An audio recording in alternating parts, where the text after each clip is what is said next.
Welcome to the October 28th, 2020 meeting of the Hyde Park Zoning Board of Appeals. Will each member of the board confirm that he is alone or that no one is present that may influence his vote?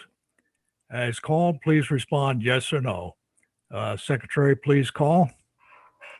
Brendan Lawler, Yes. Rich Perkins. Oh, he's not here, right? Yeah, well, he is here. He was there. He's here. Okay. We can move on if we're not getting a response from Rich. Okay. David McNary, Yes. Jim Agrawal, Yes. Herbert Sweet. Yes. I've confirmed with the zoning board's council that tonight's meeting has been convened in accordance with the governor's March 13th, 2020 Executive Order 202.1 and its extensions, which suspends certain provisions of the open meeting law to allow a municipal board to convene a meeting via video conferencing. In accordance with the executive order, the public has been provided with the ability to view tonight's meeting, and a transcript will be provided at a later date. I have done a roll call of the board members, and there is a quorum present for this meeting. Herb, I'm going to interrupt real quick. I believe David just arrived. Or not Dave, Richard. Rich, will you confirm that you are alone and that there's no one present to influence your vote? Rich? Yes. Thank you, Rich. Stick around.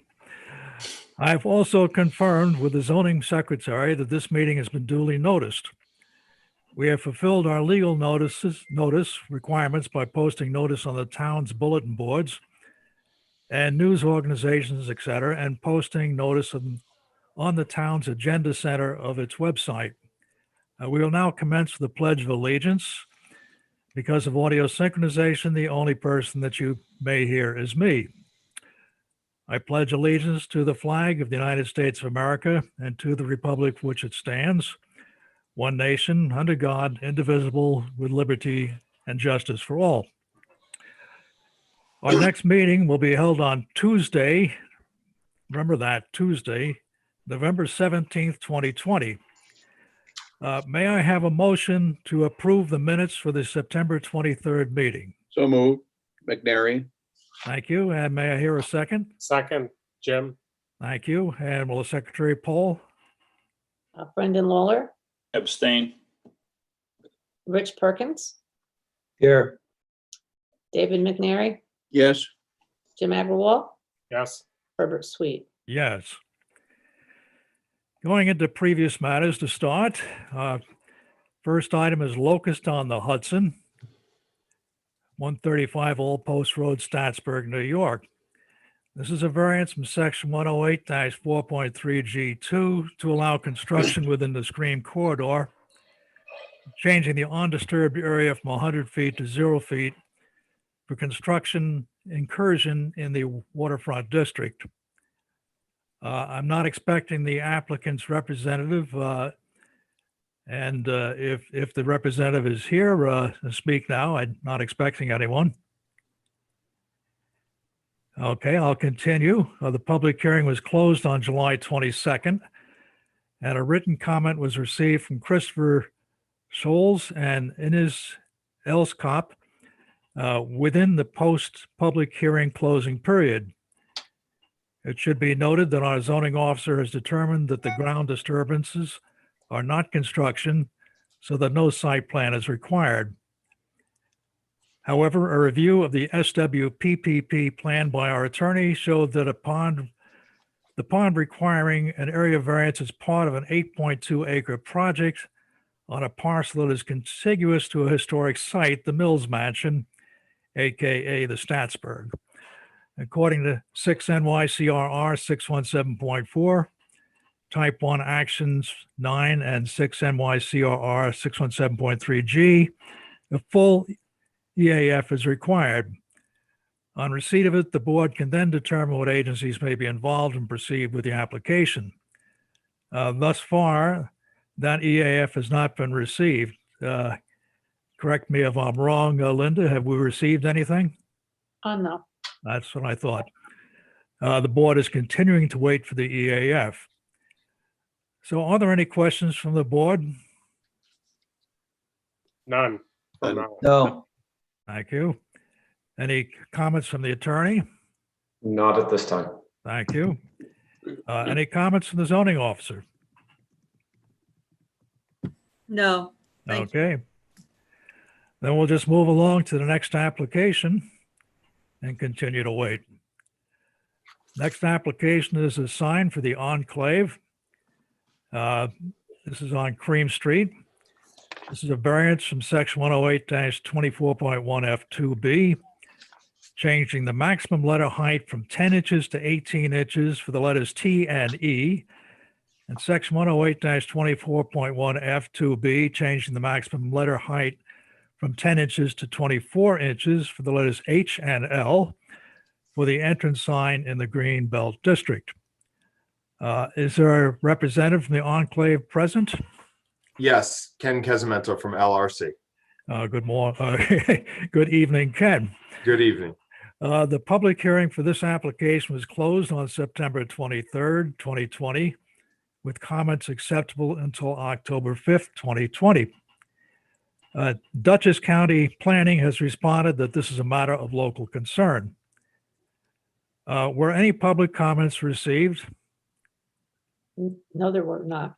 Thank you. Are there any questions from the board? None? None. No. Thank you. Any comments from the attorney? Not at this time. Any comments from the zoning officer? No, Will Mr. Agrawal move the motion? I will. Resolution to grant area variances, the Enclave at Hyde Park, today's date. There's no resolution number on the resolution, by the way. That's 20-15Z. Okay, let me just write that down. 20-15. Resolution number 20-15Z. Whereas.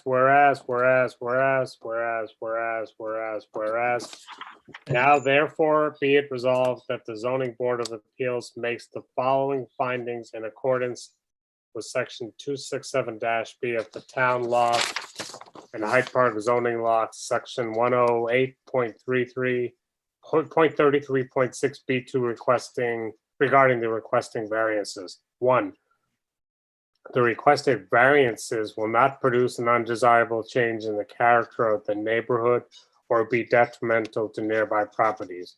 The increased dimensions for the signs letters allow the applicant to easily and effectively represent itself to passerbys traveling along Cream Street, aka County Route 39. The sign design is aesthetically pleasing and the scale of the letters is proportionate to the walls on which they are mounted. The neighboring properties do not contain residences or other developments from which the sign would be easily visible due to the local topography and vegetation.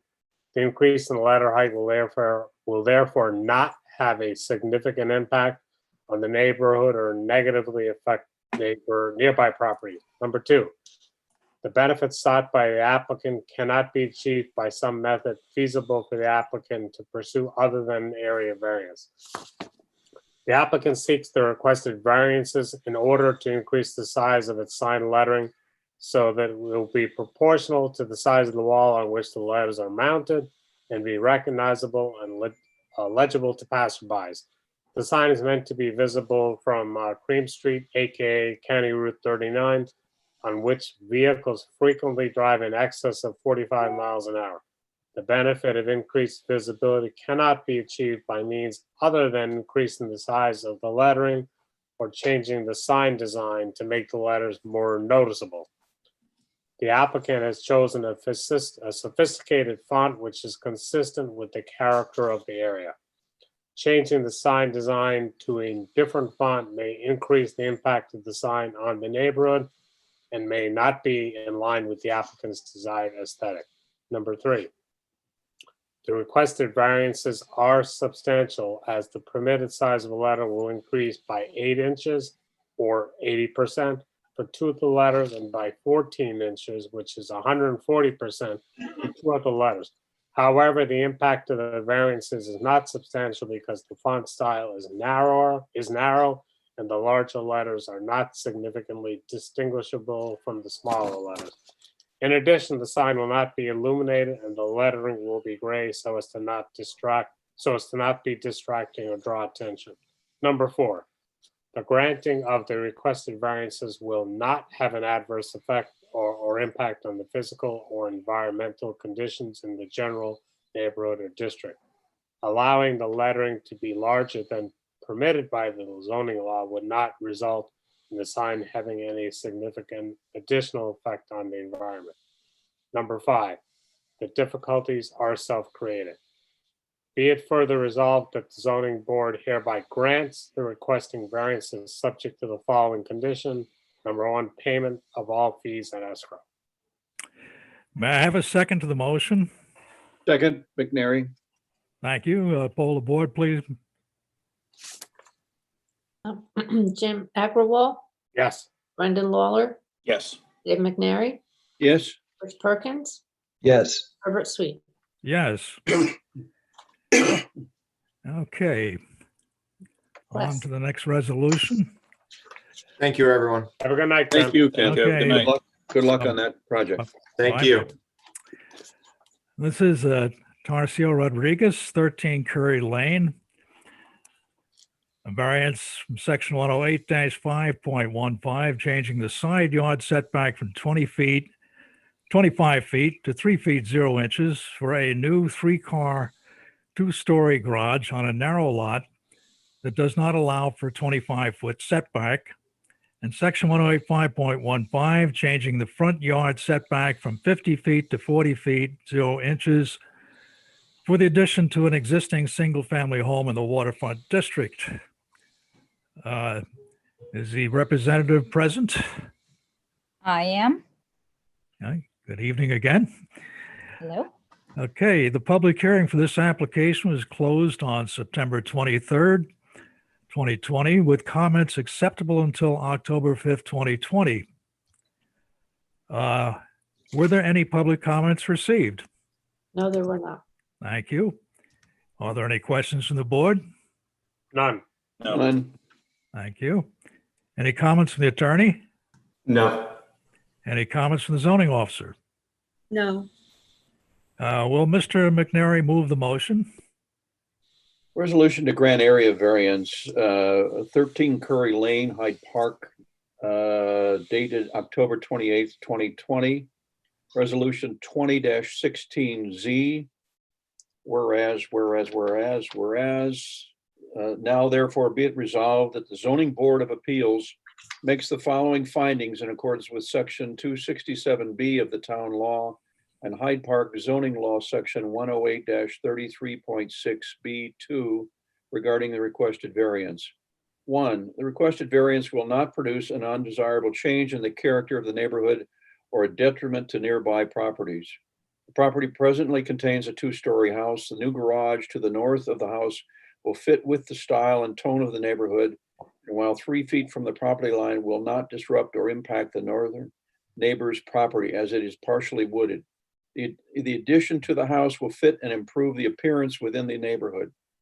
Number 2, the benefit sought by the applicant cannot be achieved by some method feasible for the applicant to pursue other than an area variance. There is no practical alternative for the location of the garage other than to the north of the house. 3, the requested variance may be considered numerically substantial as the permitted dimensions of the required setback will decrease by 22 feet for the new garage and 10 feet or 20% for the house addition. However, as discussed here, the impact of the requested variance will not be substantial.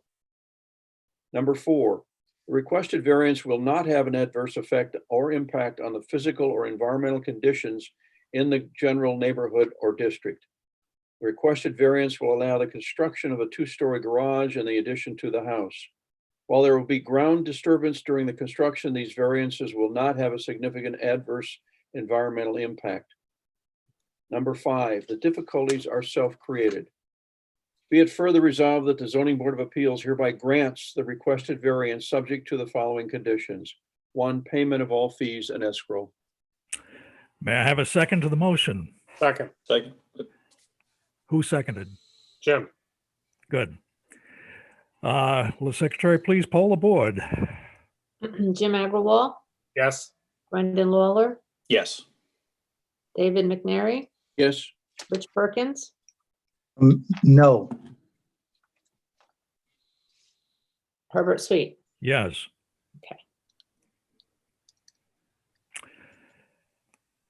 All right, that finishes that. And Mrs. Tarcio, good luck on your project. Thank you. Have a good night. You thank too. you. You too. Okay, new Hey, application. Herb, don't we say motion carried? You know, I never have, but Oh, okay. you may assume that when the majority rules in favor. Motion carried. We That's a used, good idea. Yeah, we used to. and then I saw that town board meetings, they didn't do it, so I just assume we're not supposed to. Okay. It's just announcing the result, so the motion carried here. We can move on. Yes. Thank Okay, good thing we have our lawyer present. We'd be on that issue all evening long. Okay, let's see, where are we? We are up to Jennifer Mastriani, 9 Gary Drive, Hyde Park, New York. This is a variance from section 108, 4.3B5 to conduct animal husbandry in a location less than the required 250 feet from all neighboring residences. And the storage of manure in a location that is less than the required 200 feet from all neighboring residences and from all wells in the neighborhood district. The complainants, Melanie and Patrick Vertulo, have submitted a letter to the town and asked that it be read this evening. And I'm going to ask our secretary to read that letter now. I don't have, what letter? Oh, all right. I'll read it. You sent it to me. It was an email. Okay. Email received on Tuesday, October 27th from Melanie Vertulo to the ZBA secretary, subject the variance just mentioned. We are opposed to the change in the ordinance to allow for the animal husbandry structure, AKA chicken coop. We have been homeowners at 6 Madison Avenue for 48 years and are now in our mid-70s. Kids. All of these years, we have always maintained our property. Over the years, we've made many improvements, always considering and being respectful of the effect our property had on our neighbors' properties and the neighborhood. Our 85-foot rear property line borders on the Mastriani property. The chicken coop structure is within approximately 75 feet from our property line and is directly center in our view from our backyard and deck. Besides being unsightly with the plastic wall shielding and periodically tarps strewn across its roof, this structure will surely have a negative effect on the property values of our home. Signed, Melanie and Patrick Vertulo. Let me say that the town has also received many other letters, all supportive, and they too will become a part of the record. Due to a noticing error, the public hearing will be open at the November 17th meeting, but we can take comments now. Do we have a representative for the application present? I'm here, Jennifer. Good. So can you refresh the board on your project? Sure. We're looking to get a variance for our chicken coop in the backyard. We have a hand-built coop and a run for the chickens. So we're looking to be able to keep it. So we've provided a lot of maps and information on the distance from all of our neighbors, including like their properties and their wells and such. Oh, there you go. There it is. We're So right this on the is- ball. Would you say? We're right on the ball. You are right on the ball. So this is the general idea. You can see there's a proposed fenced area. That's where the coop, there's a square, and that's where the coop is now and their run, and then our proposed new area to follow the guidelines for keeping the chickens, and what the town requests. Obviously the big area is our property line, and then all of our neighboring houses and their wells and their septic tanks. There's also a picture of where we are going to place the manure bin, pretty much. Mhm. Okay, Jennifer, where Hold on, hold on, are the, where is the neighbor that has had objection on this map? 6 Madison. 6 Madison, okay, okay. And behind you in the woods, there is just, it's solid woods, is that correct? Yep, it's all solid woods. Okay, There's no one there for a while down. that's the backyard to 547 Violet. Let me ask a couple of questions before I turn it over to the rest of the board. I just want to confirm that there'll be a maximum of 6 approximately 2-pound chickens and no rooster, No rooster, just And the girls. just the 6 2-pound chickens, never more. I have a new question. What is the maximum amount of manure that would be in the manure container at any time? I have no idea. I mean, I have like a garbage bag that I put pine shavings in it that has just the bird droppings. how often, is that a regular garbage can size container?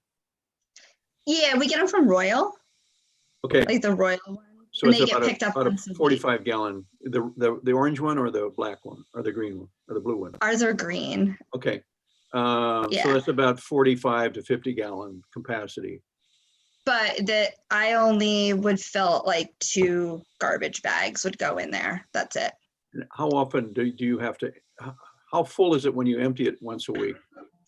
When I empty it once a week, it's like 2 garbage bags that I tie and stick in there, and that's it. They don't make a big mess, so there's not a whole lot. It's just more pine shavings. Okay, What you might do by the next meeting or at the next meeting is just give us an estimate of the weight.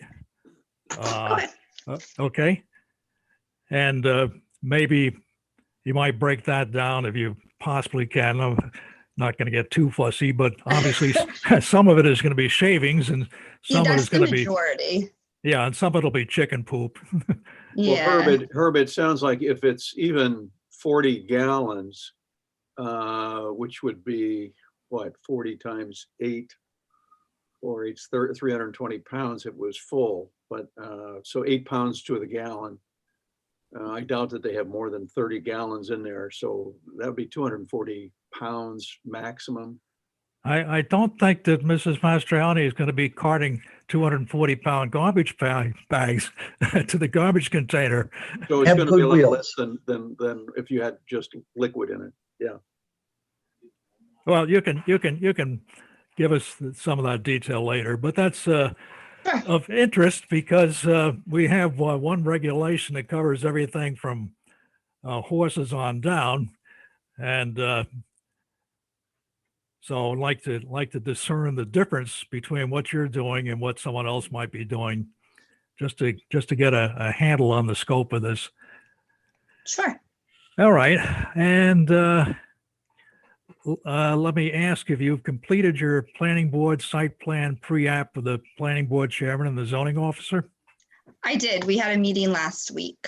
Okay. And of interest to us is whether any changes from the final diagram that we're looking at now, which shows the location of the chicken coop, the animal husbandry area, which is the run area, and the manure storage location. This is still as it was. You didn't make any changes at that meeting? No. Okay, that's fine. And Herb, I'll just chime in here and say that I spoke with Michael Dupree, who is the chair of the planning board for those listening. And he indicated to me that he did not think that the planning board would be suggesting any change in location either. So. Good. Yep. That's good to hear from a reliable source. And now, are there any questions from the board? No. Oh, I think it's clear. Yep. I think that's Rich. What's your question, That's it. Rich? Not on here. Yeah, you're on. Is there a number 5 or number 7 Gary Place? 5 or 7. That would be like the right of the newer bin. It's all woods there. Okay. It's woods, and then the house. There's an empty house further down. Mhm. So there's no 5 or 7, Gary. I don't believe so. I know we didn't include it because it was too far out when we looked at it, but I can double check. Well, where there may be, and we can determine that by looking at the parcel access map anytime, but we don't need to do it now. The distances to any place beyond the 194 Violet lot, which extends all the way to Gary, would be beyond what's of concern to the zoning board. Nothing within 250 feet or 200 feet of the proposed proposals. And is this for, is this kind of a recreation, health, 4-H project? What would you term it? Why we're keeping the chickens? Yeah. Because I love them. They're like pets. I call them like my chicken puppies. They're very sweet, and my kids love them. We do it. It's more like a family thing. We just enjoy them, and they give us eggs, so we don't have to buy them. And you started from chicks, right? Yeah, actually, a friend of mine. Yeah, she gave us an incubator during quarantine. So it was a nice like science project for my kids and to watch the chicks hatch. Yep. We did rabbits for about 10 years, and the only thing we got from them was more rabbits. They are good for that. Okay. And my chickens give eggs, so.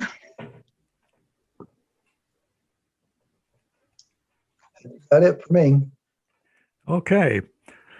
Well, thank you for the update on the well-known feature about rabbits. No eggs. Okay. So let's see, where do I stand here? Oh, yes. Are there any persons in the Zoom waiting room that wish to speak? There are not. There are 3 people that did sign up to speak, but none of them have shown up tonight. Okay. Now speak now or hold your peace till the next meeting. Okay. We have received some public comments, and those are all going to be part of the record, and they've been forwarded to us. Let's see now. Any comments from the zoning officer? Hello? No, there's no comments. All right, thank you. Any comments from our attorney? Just that, again, as you mentioned, there was an error with the public hearing notice. So the public hearing is going to not be able to be closed until November, but that works out because it gives the applicant time to get back to us on the amount of waste produced. Indeed. Okay. So wrapping this up, the public can see the detail of the application by examining the plans available at the town hall and at the planning and zoning office. The ZBA will accept public comments for 10 days following the close of the public hearing. They should be sent to ZBA Secretary at 4383 Albany Post Road, Hyde Park, New York, or emailed to zbasec@hydeparkny.us. May I have a motion to set the public hearing for November 17th? Brendan Lawler. And I'll second. That's Rich Perkins seconding. Okay. And Secretary, please poll the board. Brendan Lawler, Yes. Rich Perkins, Yes. David McNary, Yes, yes. Wall, Yes. Herbert Sweet. Yes. Motion carried. Thank you. Okay, Hudson Valley Hospice. Thank you, Jennifer. Yeah, Jennifer, we'll see you next Thank month. you. Okay, Thank you, guys. Thank you. okay, Good night. bye. Our next applicant is the Hudson Valley Hospice. Hope I get it straight. 542 Violet Avenue. This is a variance from section 108-5.15, changing the bulk regulation scales from 6,000 square feet to 30,000 square feet for a non-single family residence in the neighborhood core district. This evening, we're expecting some of those folks, Mr. Kaminsky and several others. Want to bring them all into the conversation now? I'm here. Okay, good evening. And I'm here too, but I don't have video. Oh, you did before. Okay. Well, I need to have the host ask me to start. So, oh, here it is. Okay, There you go. very good. So to recap, at the October 7th meeting of the planning board, well, it's not a recap, it's news to you folks, but I watched the meeting. The October 7th meeting of the planning board, the secret process was initiated, and it was also noted that the subdivision process of joining the two parcels has to be completed before the ZBA is able to pass any resolution granting the area variance. The planning board has commenced the process of assuming lead agency, and the ZBA has consented. A letter was received today from Donna Hudak, 25 East Dorsey Lane, with many concerns, and I forwarded it to the planning board for their consideration during their secret evaluation and site plan review. So may I have a motion to open the public hearing? Motion, Jim. Thank you, Jim. And a second? McNary. Good. And Linda Polis, please. Brendan Lawler, Yes. Rich Perkins, Yes. David McNary, Yes. Jim Agrawal, Yes. Herbert Sweet. Yes, and motion carried. And just as a irrelevant comment before we get started, as I watched the planning board meeting, I noticed that when they were dealing with the application prior to yours, it was a lovely home, and they all wanted to move in. But when it came time for your application, there was no such enthusiasm. no, they told me after the meeting they would like to move in. Yes. Probably well after the meeting, I would suspect. So can you give us a slight refreshing on your project? Yes, thank you very much, Mr. Sweet. This project comes about because of the significant growth in the number of patients that we're taking care of today. 5 years ago, our average daily census was to take care of about 100 patients a day. We changed the culture of the organization. We added approximately 150 to 175 new staff members, principally nurses and physicians, PAs, nurse practitioners, and social workers. And we changed the manner that we determined that patients were eligible to take advantage of their Medicare benefit. This is generally all of our patients are Medicare, and Medicare pays 100% for hospice care. So the growth over the last 5 years has gotten to the point where we now are taking care of about 375 to 385 patients every day. Of those patients, 60 generally are in nursing homes, dying, and between 5 and 10 of those patients are in hospitals, dying. The balance are generally in their homes or extended care facilities of some type or another. Every year, we transfer between 30 and 40 patients to other hospices, which currently have inpatient or residential freestanding facilities because patients don't want to die in hospitals and they don't want to die in nursing homes. And they shouldn't die there. They should die with their loved ones in their home or some facility that's able to take care of them extremely well. So over the course of these 5 years, we've had a number of instances where patients and families were complaining that they had to travel down to the Bronx or down to Rockland County or over to Connecticut or up to Albany in order to be able to transfer a patient into a freestanding facility. Because of our volume, that has led to some extreme financial stability in our agency, and we've reached the point where we think that we know we can afford to build this facility. We've located the land, which is of the right size for us. So we want to build a 14-bed inpatient unit for patients who do not want to die in hospitals and nursing homes. Do you serve more than Dutchess? No, yes. Oh, yeah. We're the only licensed and accredited hospice that is serving Ulster and Dutchess counties.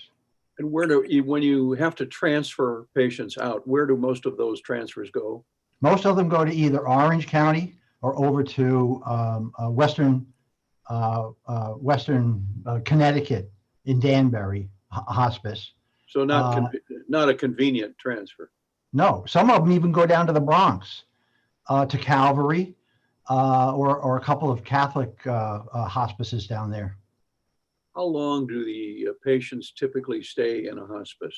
I know there's a 6 months for Medicare, but what have you found for your patients? The 6 months is not the average length of stay. 6 months is the determination that two physicians have to make, that the patient, given their current condition, will probably die within 6 months. But our average length of stay is around 50 days. So it's less than 2 months. And for many of the inpatients that we take care of, and the patients in their final throes, is generally less than 20 days. Okay.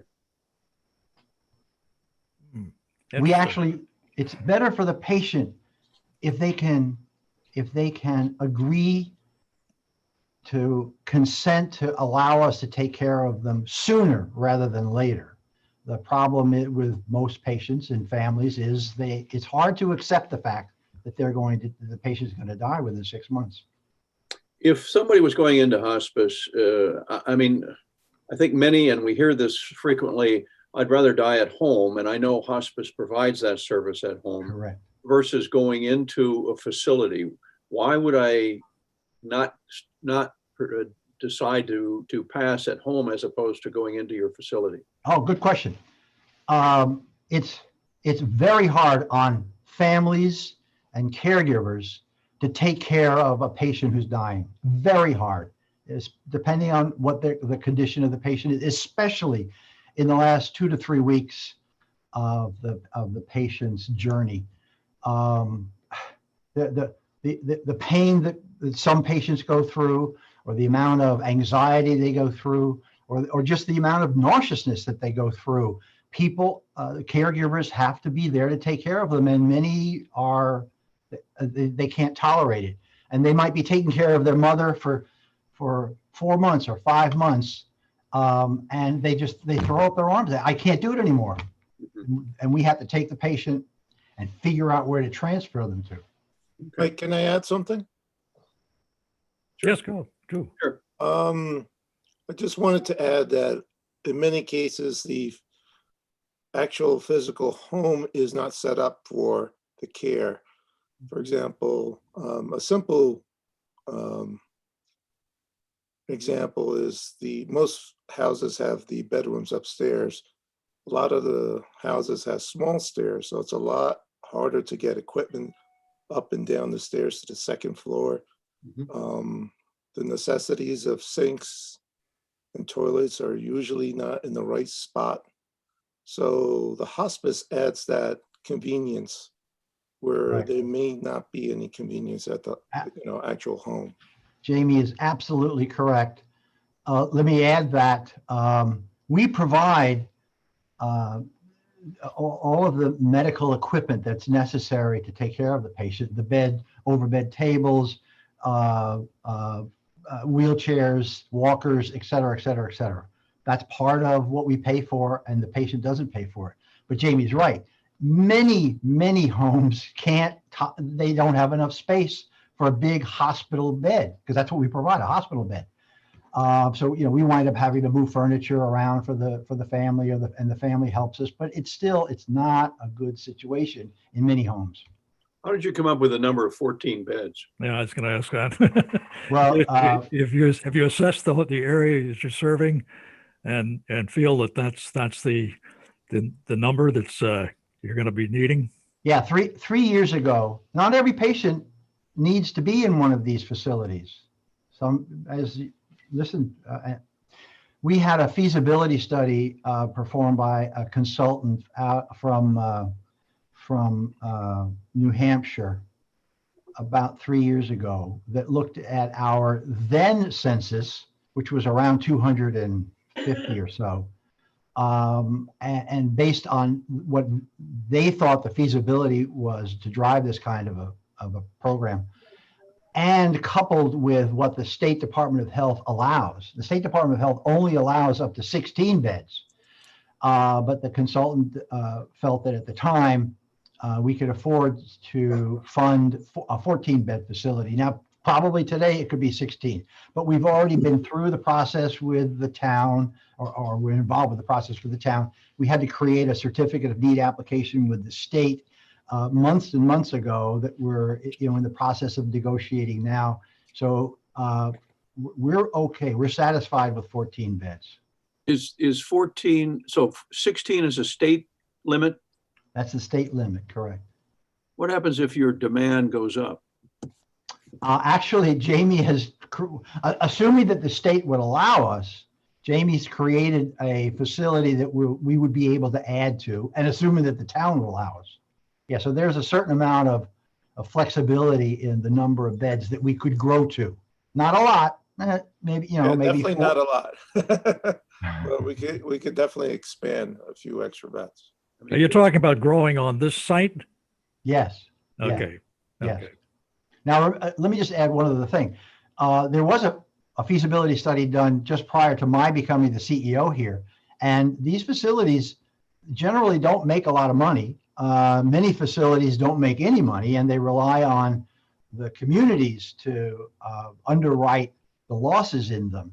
And before I got here, a feasibility study was done that said we cannot afford to build one of these things. Now, with an average daily census of 100 patients, absolutely, they would not have been able to afford this kind of facility. But with 385 patients and probably going to 400 patients a day next year, we can. But talk a minute about the site. You have 6.7 acres. Your building is 14,000 square feet. Your total acreage then is about 300,000 square feet. How much, other than the building, is the property going to be covered in impervious, in driveway or this kind of thing? Yeah, I think Mike, Jamie or Michelle can answer that. Yeah, Michelle, why don't you take it? Yes, I can speak to that. There's about 20% of the total site will be impervious. The other Okay, areas, 60,000 feet. yes, Okay. and and then there'll also be bioretention, which will be disturbance, and there'll be fill pads for the sanitary, for the effluent absorption fields. So those will take up a big footprint. But most of the site will still be green, even if it's a fill pad. Okay. Do you anticipate how much of I know that property is pretty well covered right now in woods, I think. Right, yes. How much of that do you anticipate retaining? Do you know, roughly? Probably towards the back, we may be able to retain some, but the front will need to be the fill pads, and then the stormwater treatment takes up quite a bit of area. The stormwater treatment will be bioretention. So even though it's not woods per se. It will have some trees and other, plants and that in it. Okay. Mr. Kaminsky, when you mentioned the number of people that you're going to be having to support the facility, was that the number of people you expect to be passing through this particular location in a year, or all of them? If I understand your question, out of the 385 patients that we take care of every day, I wouldn't expect more than 60 or 70 to be taken care of over the course of a year. Perhaps it could reach 100. Now, we're going to ramp this up. From day one, we're not going to fill all 14 beds. What we had to prepare for the state is a 3-year projection, and we probably won't get to 14 beds for 14 beds being used much before the 3rd year. Okay, I just wanted a clarification on that. So that 385 was for the entire operation, not just this location. Correct. Herb, if you take the average stay of 50 days and 14 patients, you can handle in a year 102 patients. No. Yep. Well, that's just average. Actually, many of the patients will probably die before the 50 days once they're transferred here. Okay. Because they will be far along. Remember, this is principally for inpatient patients who would have ordinarily been admitted to the hospital and or nursing homes. So we'll have monitoring and high flow oxygen for them to make them as comfortable as possible. Mr. Kaminsky, if the patients, as opposed to coming to your facility, have to stay in the hospital, is there a difference in what Medicare covers in the hospital versus what they would cover in the hospice facility? No, that's a good question. When we have hospice patients in hospitals, we pay the hospital. It's our patient. Medicare pays us the same whether the patient is there's 4 levels of care in hospice, and each level has its own reimbursement rate from Medicare. The highest level is inpatient care, and we get a daily rate from Medicare for any patient who is receiving inpatient care, whether they're in a hospital or in this facility. But if they're in the hospital, we pay a portion of what we receive from Medicare to the hospital, because we're not there 24 hours a day, 7 days a week. We're there a couple of hours a day, 7 days a week. And then they take care of the patient the rest of the time. Okay. Oh, we've gotten some very educational information. I've learned a lot, and I hope we have a vast audience that's taking all this in. But getting back to the task at hand, which would be the area variance from 6,000 to 30,000 feet, just wondering if any of the other board members might have some concerns about that they'd want to bring up. None. I'm curious about the traffic impact, particularly with employees, number of employees in and out, families in and out, and so forth. If you can speak to that. There will not be huge traffic impact. The number of employees will be 8 to 10, most of them during the day and some at night. With 14 beds, you may get, possibly 20 cars going in and out. So the traffic impact is going to be pretty small overall, especially it's coming out onto Violet Avenue, which has such a high volume that this won't really show up. Most of the patients that get to the stage that we would be admitting them tend to not have a lot of visitors. There are very few of our patients who have huge families. When we admit them to hospitals, there might be 2, 3, 4 family members that'll come to visit, and sometimes no one comes to visit. And Michelle's right. The staffing for this is really a couple of nurses, RNs, a couple of home health aides, a social worker, and a consulting physician that comes in to make rounds. Thank Yeah, you. the planning board is going to be looking at this a lot more carefully than we need to, because that's those folks are always focused on traffic is one of the concerns with their site plan approval. So they've got the lion's share of the work, that's for sure. Herb, and didn't I hear you say that the subdivision or something has to be complete before we proceed? There's some work to be done? The planning board has got to complete seeker, and they have to complete the subdivision. I just love the language. If you take two lots and put them together, it's the same language as if you take one lot and cut it apart. Yeah. But who am I to judge legal language? Thought it was cheaper to do a line revision. I'd call it a sub-addition, really, but nobody pays attention to me anyway. So Okay. The planning, this is all on the planning board's agenda at this point, and you all are proceeding through with the planning board to complete Yes. these things? That's correct. We Yeah, I started think- on October 7th, and they'll be moving along. They've got to farm it out to all the interested agencies, and there's a lot involved besides we- just us and Will them. we get this back for the next meeting, or will that be delayed? I don't think so. No, I mean they've got a long ways to go. Okay, Yeah, I think we're on the agenda for the November meeting, November 8th or something like that. okay. Yeah. If I can chime in, I was going to bring up this timing issue.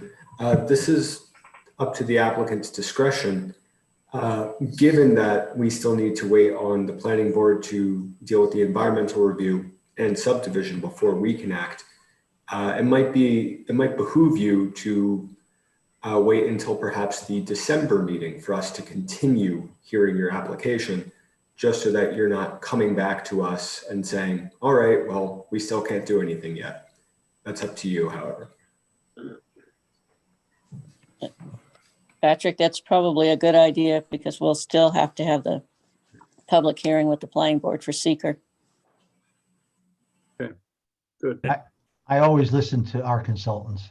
Always. We'll be passing a continue until something is ready to be done. So, I mean, you're welcome to come back and chat with us, but probably not necessary. So the board has asked a bunch of questions. Are there any more questions? And let me ask if there's anyone in the Zoom waiting room or standing by somewhere to be speaking. No, there is not. Okay. And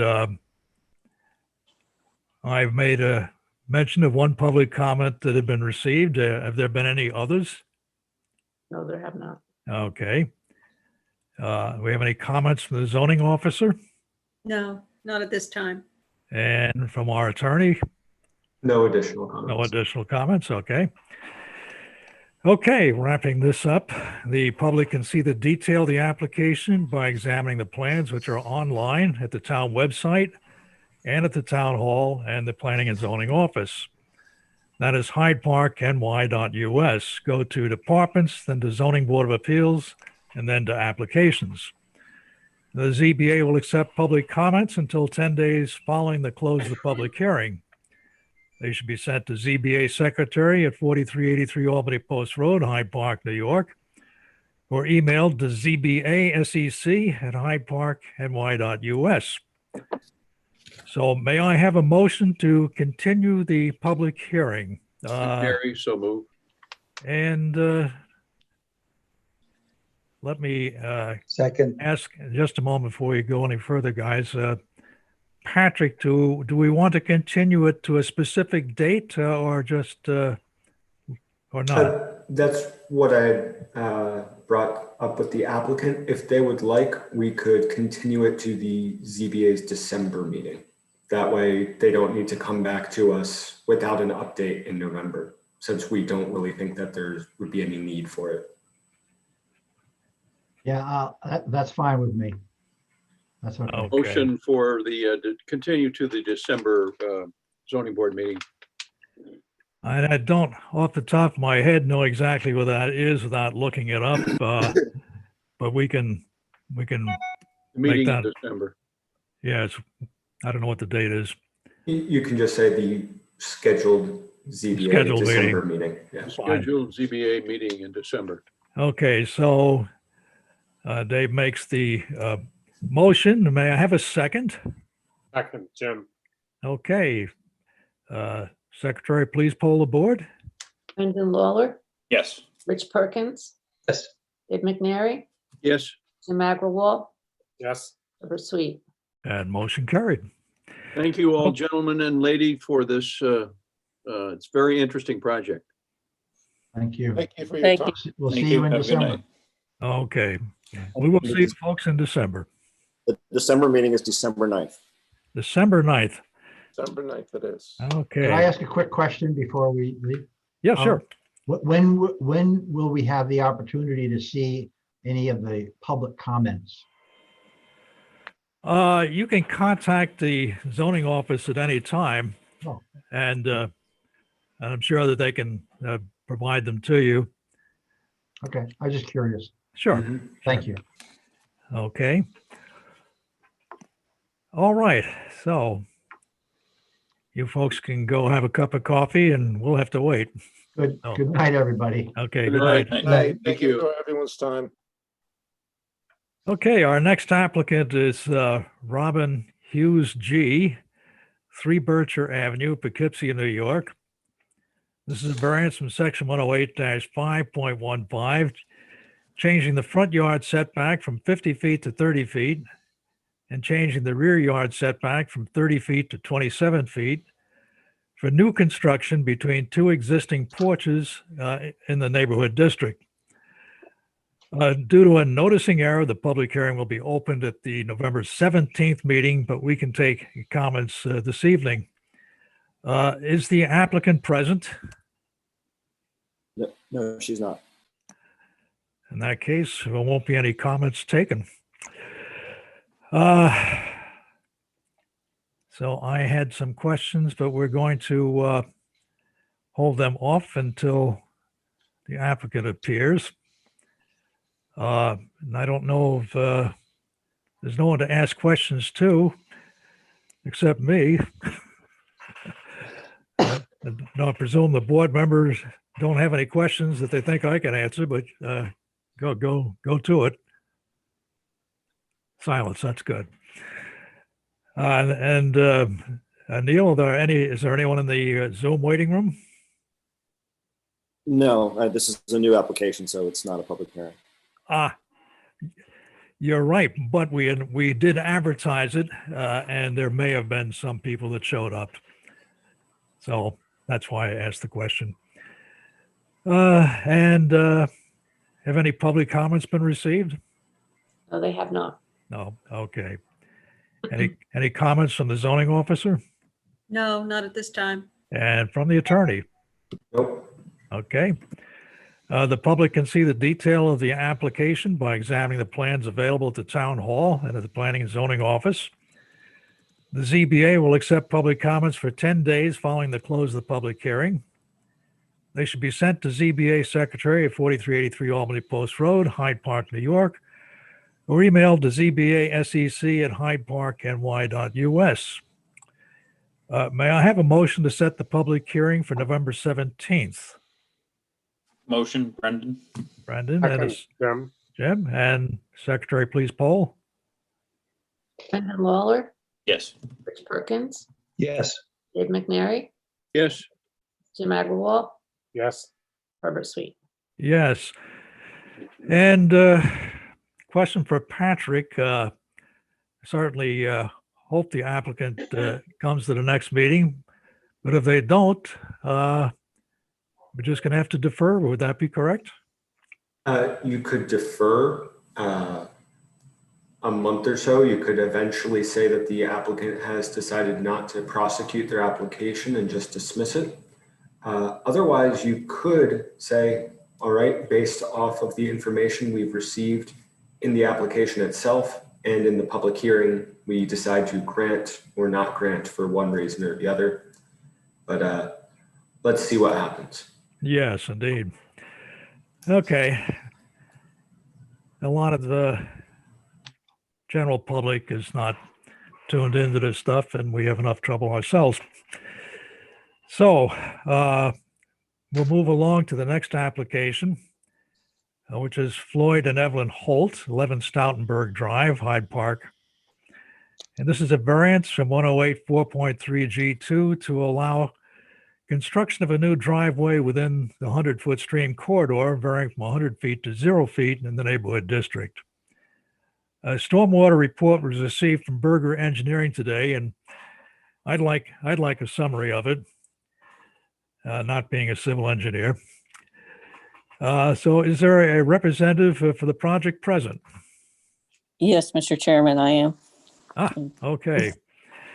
So I'm going to ask you to give us a brief description, and perhaps have you seen the stormwater report?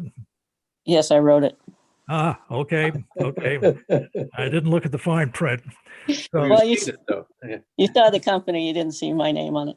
yeah, I was expecting Joe Berger, but that's my mistake. Now, I did make a serious attempt, but figured it'd be easier to ask you. Does it or doesn't it meet the 25 and 100-year flood requirements? The requirements that were given to us by the town was that it couldn't backwater up, and that's what we have met. Well, there's two things. One, the 25-year doesn't go over the top of the driveway. The 100-year will top the driveway, which is allowed. But it does not back up beyond what it currently does. Right now, the 100-year will go to an elevation of 221.8 feet. And when the culverts are installed, it'll actually open up the ditch a little bit farther, and it'll be 221.2 feet. Because even though this is a stream by your standards, the DEC has determined that this is just a ditch. Okay. What's the size of the culverts that you're putting in? 2 culverts? 2 30-inch culverts. 30-inch. And that will allow backup again. It'll go to an elevation of 221.2 feet. And the model showed that the pre-development is 221.8 feet, because it's the ditch is about 3 feet wide at the bottom, with 2 on one side slopes. The 220 is a 100-year? Yes. Okay. There's not much difference between the 100-year and the 25-year. When I say it goes over the top, it goes over the top of the road by 0.2 of a foot. Okay. About 3 inches. Seems bizarre to be talking about tenths of a foot and 100 years in the same sentence. Is there anything else you can tell us about the project? This is the only way to, it's an existing lot, and it has a wetland in the front. So the location for a house and a septic would be on the other side of this ditch, which is the purpose for needing the variance to be able to get to the buildable area on the lot. The driveway itself will go around the wetland. It just crosses the ditch. Okay. And I understand that the location of the proposed house will now be outside of the stream corridor, so that's one less problem we have to deal with. Yes, it was shifted back. That's good. That's very good. Okay, so do we have any questions from the board? No. No. Zoning officer comments?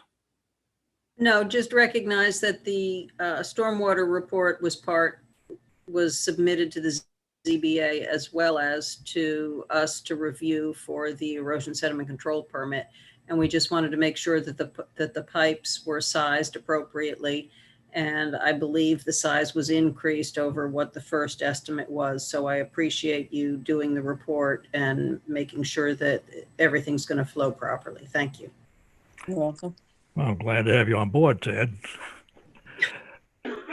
And any questions from our attorney? No. No.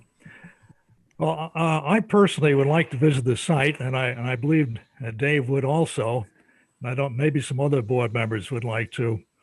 So maybe make arrangements with you folks offline for some time when we can come take a look at what's going on, or what will be going on. Yes. Okay. Well, we won't try and accomplish all that during the meeting. I suspect it'll probably be on a weekend, as some of our board members still have to work for a living. So we'll follow up with you on that later. And that is about as much as I can think of here. Checking my notes. Everybody's pitched in. Bill, is there anything else that we should know about the project? Any anticipated changes or anything? I don't anticipate that there would be any other changes Okay. because it's an existing lot. It doesn't require subdivision. I mean, it doesn't require a site plan.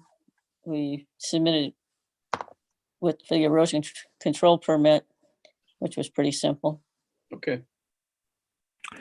Okay, very good. Okay, so wrapping this up, we make the official comment that the public can see the details of the application by examining the plans which are at the town hall and the planning and zoning office. And the ZBA will accept public comments until 10 days after the close of the public hearing. They should be sent to ZBA Secretary, 4383 Albany Post Road, Hyde Park, New York, or email to zbasec@hydeparkny.us. So may I have a motion to set the public hearing for Tuesday, November 17th? Waller, so moved. Second, Rich Perkins seconds, okay. Will you poll the board, Linda? Brandon Lawler, Yes. Rich Perkins, Yes. David McNary, yes. Jim Agrawal, Yes. Herbert Sweet. Yes, motion carried. Thank you. Okay. Okay, folks, we will see you next month. It's only 3 weeks away, so we will see you then. And at the site visit. Oh, yes, that's true. Thank you. Yes. See you then. Okay. Thank you. Have a good night. Our next application is Howard Minzer, 26 Mountain View Road, Statsburg. This is a variance in 108-4.3 G2 to allow for physical improvements within the stream corridor, changing from 100 feet to 0 feet for pond improvements on neighborhood tax ID and stream crossing of a new driveway between tax ID and the neighborhood district and tax ID in the Greenbelt district. So do we have a representative for this project present? We do. Yes. Mr. Andros is here. Excellent. So would you give us a description of the project? Yes. Everybody hear me? Yes, indeed. yes. Quite well. Okay, great. Well, this is a combined effort with regard to the stream corridor variance. When I talked to my client initially, the concern was about his pond, but as I talked to him a little bit more about how he was going to get ultimately to his property on the other side of the Indian Kill, he said, geez, I'm going to have to build something across the stream. And I said, well, how many times you want to go to the Zoning Board of Appeals? How about try once rather than twice? So that's why this application for a variance is because of the fact that there's really two projects involved here. The first one, let's take the stream crossing, and I guess you all can pretty much figure out why we need to cross the stream corridor and the stream itself, because the lot that is a flag lot, most of the property is on the east side.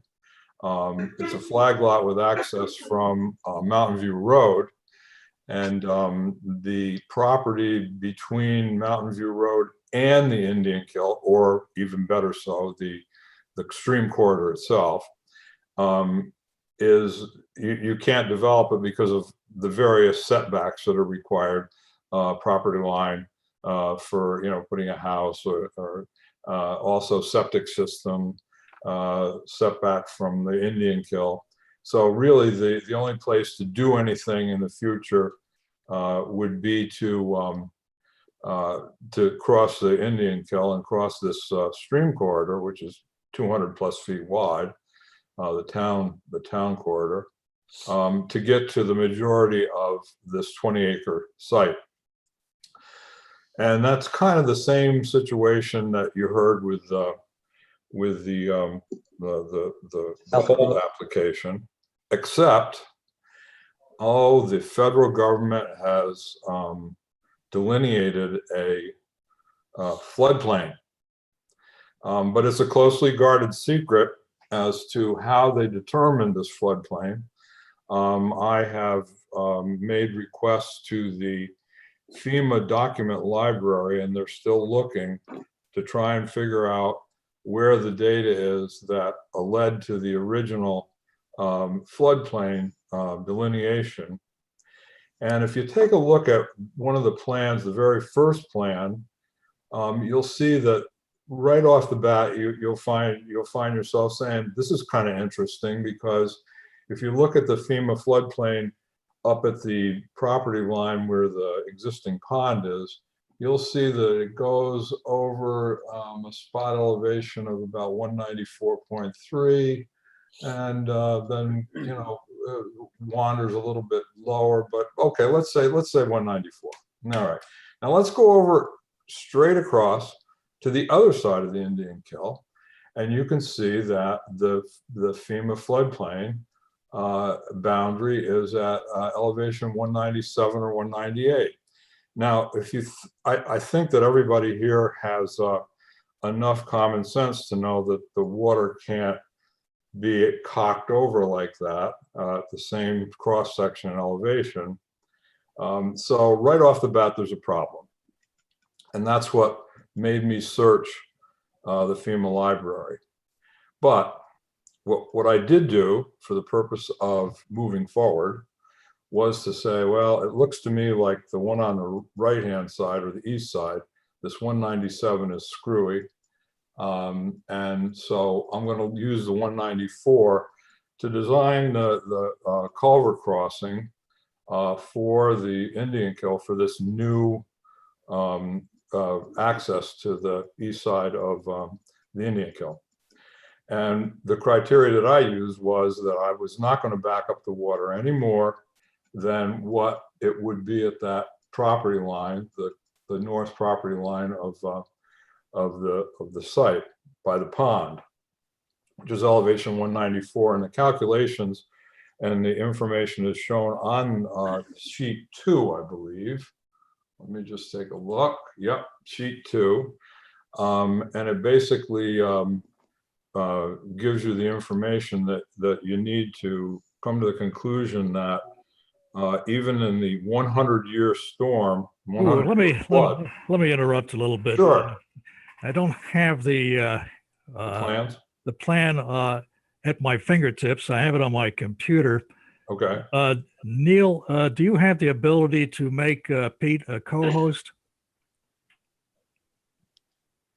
He can share screen. He doesn't need to be a co-host.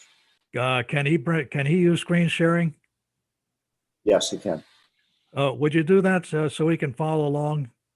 I'm trying to do it from memory and I'm having some trouble. Okay, how would we do this? At the very bottom of your screen, when you bring your mouse down there, you'll see a toolbar appear. Yep.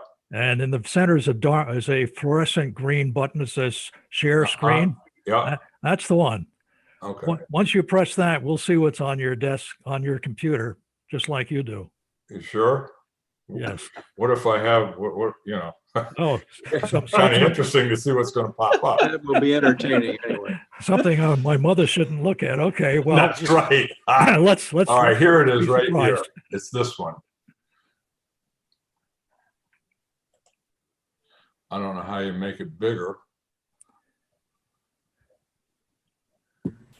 Let me get rid of some of this stuff, maybe. Well, we don't see anything yet. Oh, you don't? No. No. There's a on the toolbar on the bottom. It Yeah. says share screen. Yeah. Click that. Yeah, I did. Pete, can you email Oh, it wait to a minute. me? I see. Hang on a second. Hang on. Here we go. I think I got it now. There Yes. There we go. Okay. What do we got?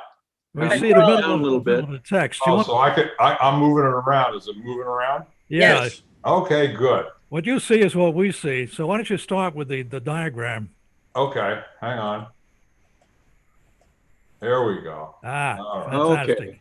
Oh, Okay. there. Now let's just get in here a little bit, and There we go. okay. So this is the way it's proposed to get over to this lot, and it's through Mr. Mincer's other lot rather than coming in this flagpole and trying to get across here where there's a lot more floodplain, there's a lot more federal wetland to deal with. This kind of minimizes the impact on this is the federal wetland here, okay?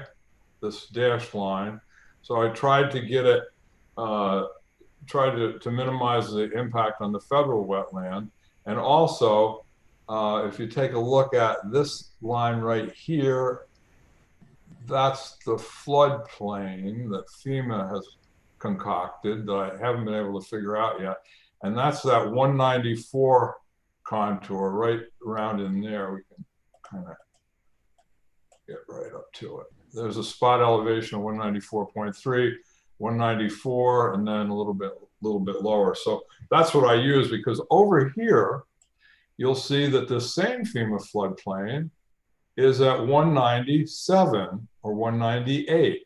And that's obviously not possible, because if it's 194 over here, how can the water be caught unless it's in a whirlpool, which it isn't. So in any event, I use the 194 because this is obviously screwed up. And when I did my design, I set my culverts so that the highest backwater elevation would be no different than it would be according to FEMA at the 194. So what I did was, Now this flows north to south, correct? yeah, it goes from here this way. Good. All right, it goes toward North Cross Road.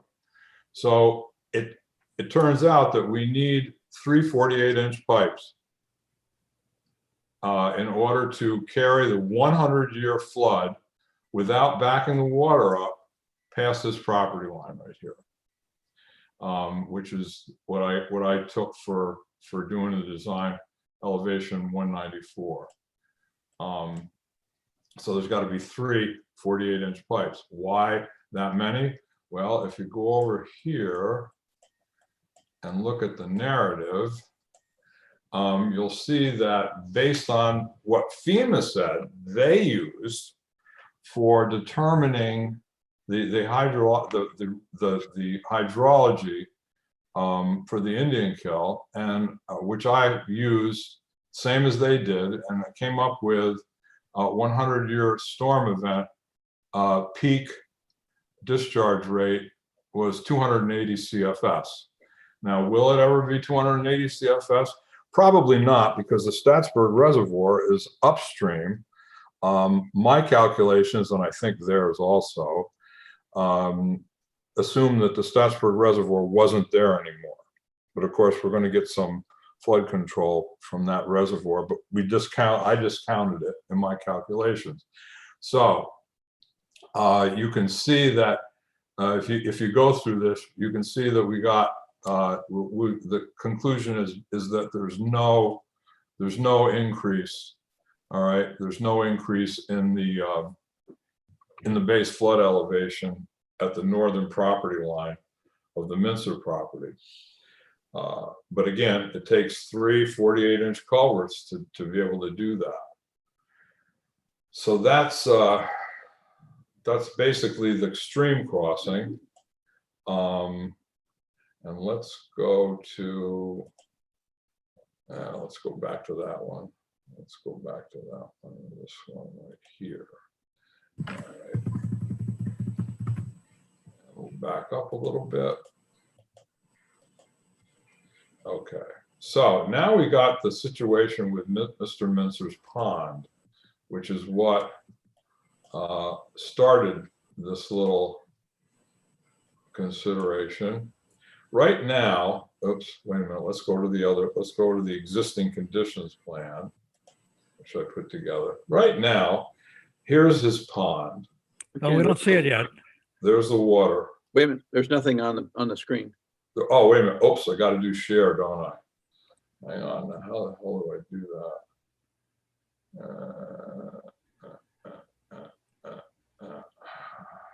Get back to this thing. Just wave your mouse to the bottom and the toolbar will appear like magic. It looks like you are sharing because it says variance application drawing 1802, but then there's this big cross-hatched navy blue space in the middle of your screen. Oh, here we go. New share. New share. Okay, let's see. That's it. Here, this one. That's the one we want to share now. There we go. Is that better? Yes. Yep. Okay, so good. So here's Mr. Mincer's house is over here.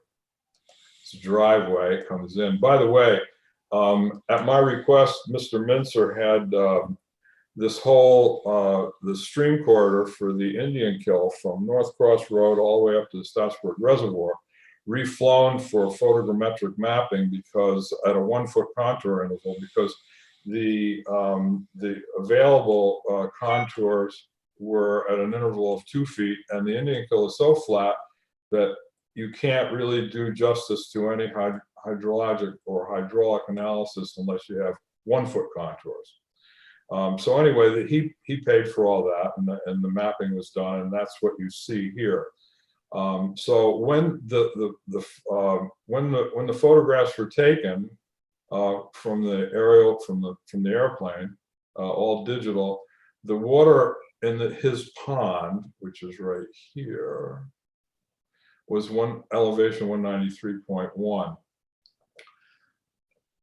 The source of water for this pond is this backwater area this is the Indian Kill. And this is kind of a backwater area. And at one point in time, there was a pretty decent flow through here, according to Mr. Mincer. I wasn't there to see it. But over the years, what's happened is this has become wetter. Obviously, you can see there's a federal wetland boundary here. All right, federal wetland, and this is all federal wetland in here, not DEC. So what's happened is that the flow into this pond is lessen. So now he has a pond that it becomes basically stagnant. And so the proposal is, let's see if I can do this share again, new share. Actually, when I feel like Barney, share. Pete, when you're in share, you can just navigate around your PC like you would if we weren't watching. You don't have to go out of share. Just close one file and open another. Yep, there. All right, so now what the proposal is to, okay, that's fine. This is somebody else's property. That's where that's the agricultural property in the ag data statement. We're going to leave that just the way it is. But what we're going to do is we're going to come over here and we're going to open this up just a little bit so that we can get some water in from the Indian Kill. Well, so the big question from the zoning administrator was, hey, we don't want all the water going in here and no water going down the Indian Kill. And okay, that's good. It's a good idea. And actually, that's exactly what's going to happen. Because we've got this new pond that's connected. Let me just, all right, we got this new inlet. We got a connection between, there's a pipe submerged, all right, submerged. And we go from, the flow goes from here through here and out to the spillway, which controls basically the water level in both of these ponds. So when the Indian Kill is flowing really well, we get flow in here and it goes out here and goes back down this outlet pipe to the same point where these culverts are. You can kind of see how these two projects they kind of meld together. So that's going to be Now, in parallel with the existing flow down the Indian Kill. You won't be taking the whole thing. No, because this pipe is, the hydraulic capacity of this pipe and this spillway is a lot less than the Indian Kill. So what happens is during low flow in the Indian Kill, there isn't going to be any water going in here. All right, because of the elevation we're going to set this at. When it's really roaring through the Indian Kill, what's going to happen is the water is going to come down, it's going to come back in here, and it's going to back up because of this outlet structure. And preferentially, the water is going to go this way down the Indian Kill rather than try and all get out here. So we're always going to have some flow in the Indian Kill. Sometimes we're not going to take any flow from the Indian Kill during low flow conditions. And during high flow conditions, the Indian Kill, this water is going to back up in here just like it does now. And the flow is going to, the majority of it's going to come down through here and pass through the culverts. This is going to be, trust me, insignificant compared to 280 CFS coming through. So that's the reason why these two, we came in now for one area variance is because we didn't want to come back again for a second one.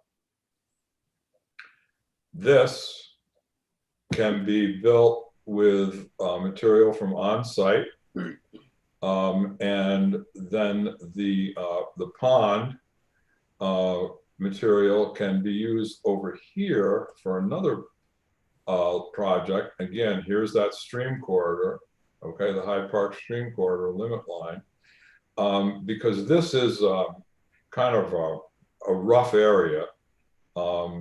It's basically open, but it's very difficult to maintain it. And by taking some of the extra material out of here and putting it over here, we can grade this off and make it more manageable from a lawn or a field perspective. So that's basically the project. This little guy right here. What I'm showing is a way to get down to this new inlet area so it can be maintained. What we may do is we may push this pond up and bring this roadway around this way, around the end of the pond, because this is going to shove north, around the end of the pond to get here. But for the purpose of what are we going to do? Why do we need the stream corridor? We need it for two reasons. We need to help this pond, and we need to be able to get across to the majority of the other piece of property that Mr. Mincer owns. So that's it in a nutshell. I think probably, and Patrick and Tad can chime in here, the driveway going between the house and the pond, how much of that is currently there? Nothing really. Nothing. Okay. So however it ends up, whether it goes straight to between the ponds or whether it loops around the one on Right. the bottom, is something you'll probably have to finalize before we can say that we have enough information to make the right decision. Otherwise, we'll be making a decision based on the map, and you might want to come back again. Oh, geez, I hope not. Oh, well, okay. The other thing that is of interest to all of us is the southern driveway, which is accessing the flag lot. There'll have to be some type of easement or permissions or something that'll go along with this. I would think, Patrick, am I going in the right direction? Yeah. If we're going to be accessing it, the eastern lot through the western lot, you're probably going to need an easement just establishing that right of way. Well, my question, I have a question about that. So Mr. Mincer owns both lots. Each lot was created by subdivision. Until Mr. Mincer decides he's going to sell this lot to somebody else, there wouldn't be any easement needed because this is all him, this is all him, and this is all him. How can he give an easement to himself? Oh, I understand where you're coming from. He could just give himself permission, of course, but we're looking into the future. This is going to be two different lots. You're presumably going to develop the other lot.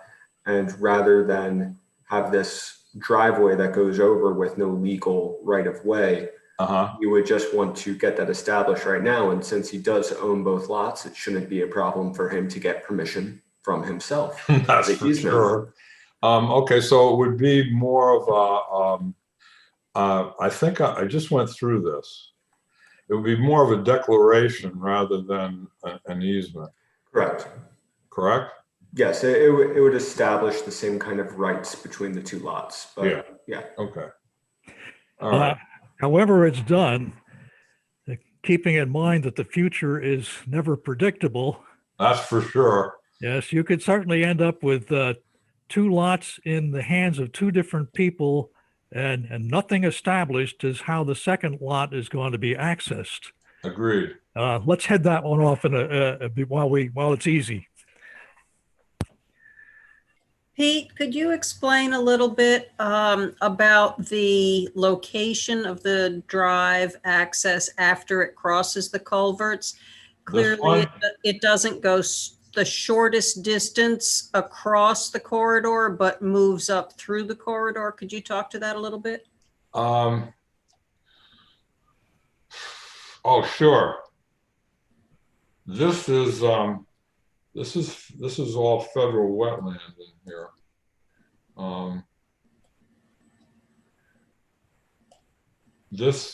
Oh, yeah, I remember this. Why we didn't just go this way? Right. Because when you get over in here, it doesn't serve any useful purpose. If you took a look at the rest of the property, it really isn't the way to go to get to the majority of the property. That's why it's the way it is, rather than just going across and going like this. Well, I think a couple of things. I think you are avoiding the wetlands, and I think the contours work, and I think you're also outside of what is the mapped floodplain. Right, and also, you know, we have the fire truck situation, and the grades have got to be. This thing is designed so that the fire trucks won't have issue if and when anything happens over here. And I ended this roadway, this driveway, just past the stream corridor. This is the stream corridor line, because once you get past this, then we're not talking about an area variance. And so I originally, when I did the design, I just ended it here and I went, no, that's kind of stupid because then we're going to have to come back in for this little piece later. So that's the grade is nice and easy. The firemen won't have a problem with the grades. I think for our immediate concern is the parcels that are listed, and once that is established, we have the driveway accessing this property. Then when it comes time to develop that, then that's all handled separately, whichever way the driveway wants to meander. Right. Outside of the corridor. Yes. Yep. All right. So that's quite a mouthful, and I'm glad we had the picture there. Otherwise, that would be totally Yeah. lost. Oh my God. So let's see, where are we in my notes here? Okay, so let me ask if there are any further questions of the zoning board members. No. No. Okay. Attorney, No. zoning officer. No, thank you. Not at this time. Okay. And I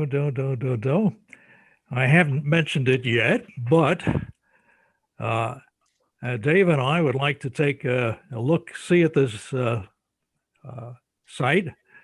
Maybe some other board members may wish to also, just like the whole site. Bit involved. So can we make arrangements with you offline to come take a visit? Sure. Probably a Saturday, just like the other application, because we have folks at work and don't have the flexibility us retirees have. Okay, well we'll get a hold of you after the meeting sometime and work that out. Okay. Okay, very good. How many non-retired people will be coming? Any normal people? Rich? Oh, come on, Rich. You've been retired for years. I saw that hand go up. You mean normal people that don't volunteer to do the kind of stuff us people do? Okay, so yeah, we'll arrange the field. We at this point, we're just expecting the zoning board members. So that's all I know about. I don't know about anything else. The rules, if you might recall from doing this in the past, are that if we appear in a group that would constitute a quorum, we certainly can't be discussing anything between ourselves. We're only there for personal educations, and that would mean we'd be limited to the attendees. If we all decided we want to chit chat amongst ourselves, that would constitute a quorum in a meeting. Then you'd have to invite the whole public as well. So Right. we promise to be quiet. Okay. Okay, so do. The public can see the detail of the application by examining the plans, which are at the town hall and the planning and zoning office. And the ZBA will accept public comments until 10 days following the close of the public hearing. They should be sent to ZBA Secretary at 4383 Albany Post Road, Hyde Park, New York, or emailed to zbasec@hydeparkny.us. May I have a motion to set the public hearing for Tuesday, November 17th? Motion. Moved. Lawler. Jim Lawler motions and Rich seconds. Okay, and will the secretary please poll the board? Brendan Lawler, Yes. Rich Perkins, Yes. Dave McNary, Yes. Jim Agrawal, Yes. Herbert Sweet. Motion carried. And I think this format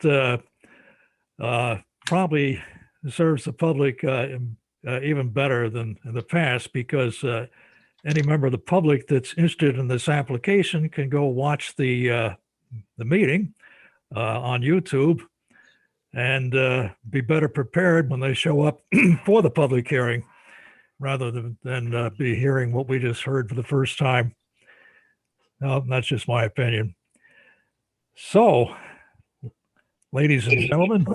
Good. Can I just ask, the two things that I have written down, other than the field inspection, are the declaration for the driveway easement. We'll need to shore that up. And also, we're going to have to make a decision, the applicant is, on whether that access drive is going to be where it is, going to stay where it is, or if it's going to be looped around the south end of the new pond. And we'll get that that determination made, and we'll get the plans revised so that by the time the public hearing comes out in November, how soon do you want me to have an answer on that, or a revised plan if we need to have one?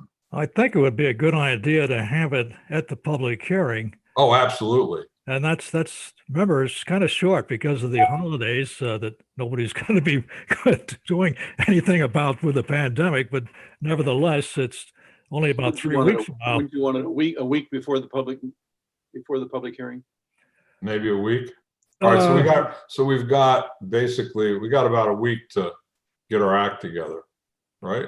Yeah. Maybe two.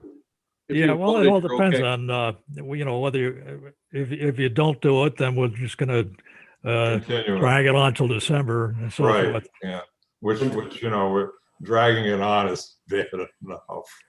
And I will get the easement declaration to you, so that you can take a look at it. Are you pointing at me?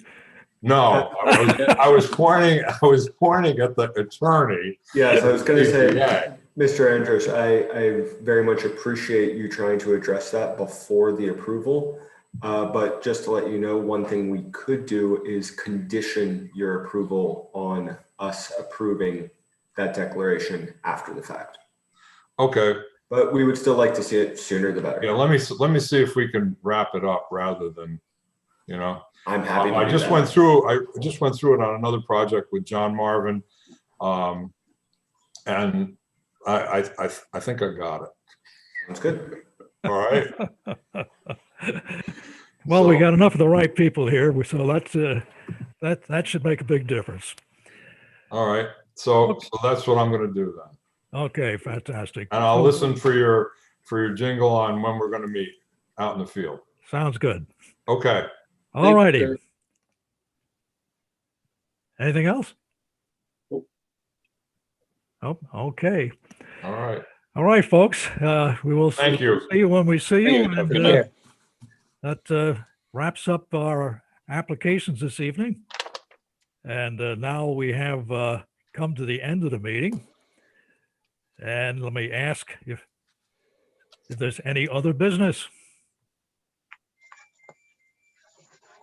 It's been quiet as I've heard it all evening. Well, in that case, may I have a motion to adjourn?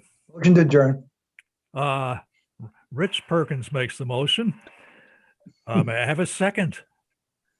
And Jim Agrawal quickly motions with both hands, so I don't miss him.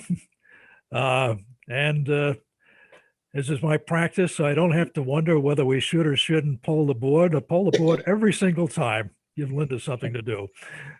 So, Linda, will you poll the board? Brendan Lawler, Yes. Rich Perkins, Yes. Dave McNary. No. No. You're going to be lonesome, David. I'll put that there too. Jim Agrawal, Absolutely. Herb Sweet. Herb Sweet says yes. Motion carried. Negative notes noticed.